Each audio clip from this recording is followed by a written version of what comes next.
அன்பார்ந்த இணையதள நேயர்களை மீண்டும் www.qcrc.in என்ற இணையதளத்திற்காக நியூஸ் தமிழ் செய்தியறிக்கையில் உங்களை சந்திப்பதில் பெருமகிழ்ச்சி அடைகிறோம். இன்று 27 அக்டோபர் 2009 முக்கிய செய்திகளை தற்போது பார்க்கலாம்.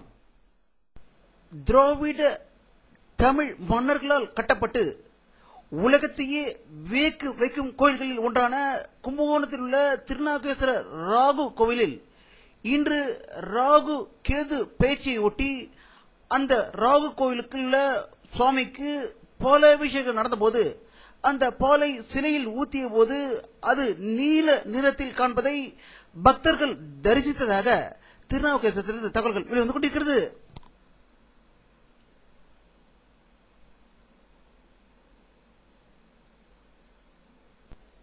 லண்டன் பயணம் மேற்கொண்டுள்ள இந்திய ஜனாதிபதி பிரதீபா பட்டேல் அவர்கள் லண்டனில் உள்ள தூதரகத்தின் நோபல் பரிசு பெற்ற வெங்கட்ராம ராமகிருஷ்ணன் அவர்களை சந்தித்து வாழ்த்தியதாக லண்டனிலிருந்து தகவல்கள் வெளிவந்து கொண்டிருக்கிறது.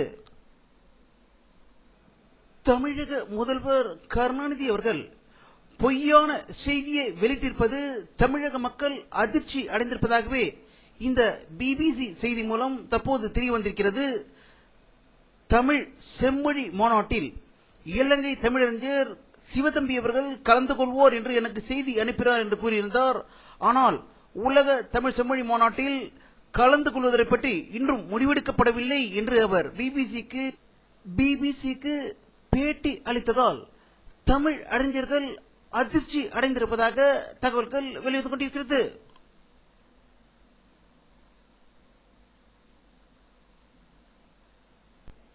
தமிழ் ஈழ நாட்டு மக்களின் பாதுகாப்பு அமைப்பு குழு இன்று தமிழகத்தில் உள்ள 4 திசையிலிருந்தும் நடைபயணம் மற்றும் விழிப்புணர்வு பிரச்சாரத்தை தொடங்கியது.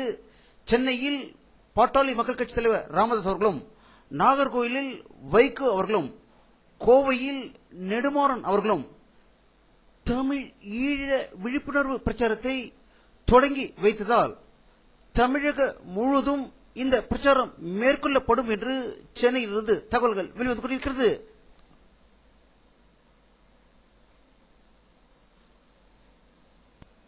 கோவை மாவட்டத்தில் தமிழ்நாடு வேளாண்மை பல்கலைக்கழக 100ஆண்டு கட்டிட திறப்பு விழாவை தமிழக துணை முதல்வர் மு.க.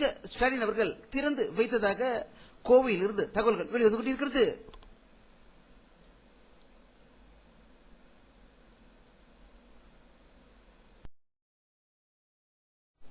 பெங்களூரில் இந்தியா, ரஷ்யா, சீனா ஆகிய நாடுகளின் வெளியுறவுத்துறை அமைச்சர்களின் கூட்டம் இன்று காலை நடைபெற்றது.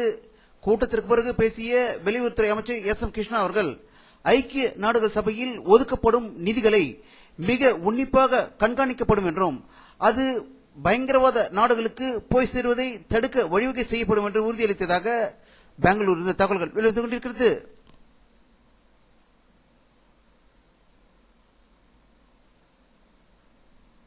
மத்திய ராணுவ அமைச்சர் ஏ.கே. ஆண்டனி அவர்கள் வெளியிட்டுள்ள ஒரு செய்தியறிக்கையில் பாகிஸ்தான் கூறியுள்ள குற்றச்சாட்டுக்கு தாலிபான்களுக்கு நிதி உதவி அளிக்க வாய்ப்பே கிடையாது என்றும் தீவிரவாதிகளை ஊக்குவிக்க இந்தியா ஒருபோதும் இறங்கியதில்லை என்று அவர் பதிலளித்ததாக டெல்லியில் இருந்து தகவல் வெளிந்து கொண்டிருக்கிறது.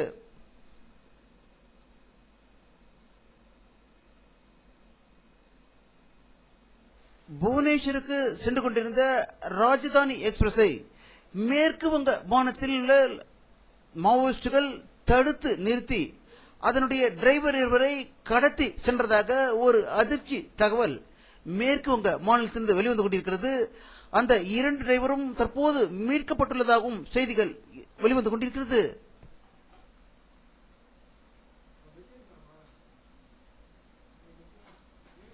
இந்திய அமெரிக்க ராணுவ படையினர் உத்தரப்பிரதேச மாநிலம் ஜான்சியில் கூட்டு பயிற்சியில் ஈடுபட்ட போது எடுக்கப்பட்ட படத்தை காணலாம்.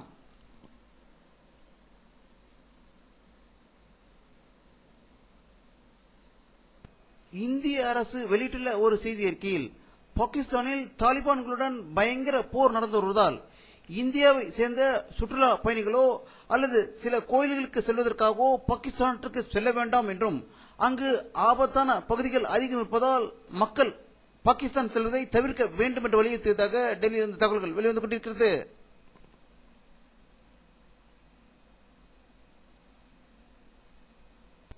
பாகிஸ்தான் ஆப்கானிஸ்தான் எல்லையில் பாகிஸ்தான் ராணுவத்தினர் நடத்திய பயங்கர தாக்குதலில் 42 தாலிபான்கள் கொல்லப்பட்டதாக இஸ்லாமாபாத்திலிருந்து தகவல்கள் வெளிவந்து கொண்டிருக்கிறது.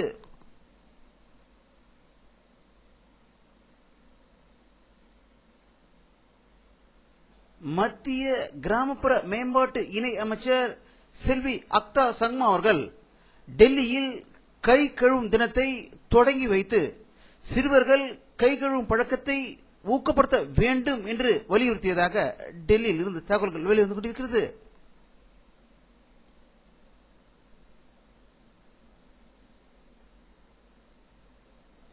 இந்திய ரிசர்வ் வங்கி SLR என்கின்ற ஸ்டாட்யூட்டரி லிக்விடிட்டி ரேஷியோவை 1% 25% உயர்த்துள்ளதாக மும்பையில் இருந்து தகவல்கள் வெளிவந்து கொண்டிருக்கிறது.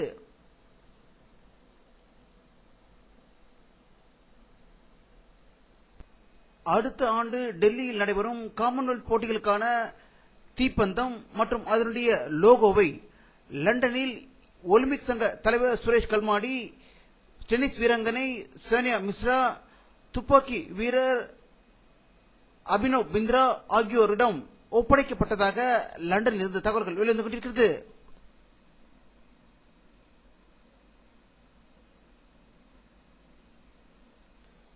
வானிலை அறிக்கை 27 அக்டோபர் 2009 பிற்பகல் 4 மணி எடுக்கப்பட்ட சேட்டலைட் விவரத்தை தற்போது பார்த்துக் கொண்டிருக்கிறீர்கள். தமிழகத்தில் மேகமூட்டங்கள் காணப்படவில்லை. வெப்பத்தின் தாக்கம் அதிகமாக இருப்பதால் அவை மழையாக பெய்வதற்கு வாய்ப்புகள் இருக்கிறது. இன்று தமிழகத்தில் பல இடங்களில் லேசாக மழை பெய்ததாகவே தகவல்கள் வெளிவந்து கொண்டிருக்கிறது. இன்னும் அதிக அளவில் மேகமூட்டங்கள் வந்தால் ஒழிய மழை பெய்வதற்கான வாய்ப்புகள் குறைவே என்பது இந்த படத்தின் மூலம் காணலாம்.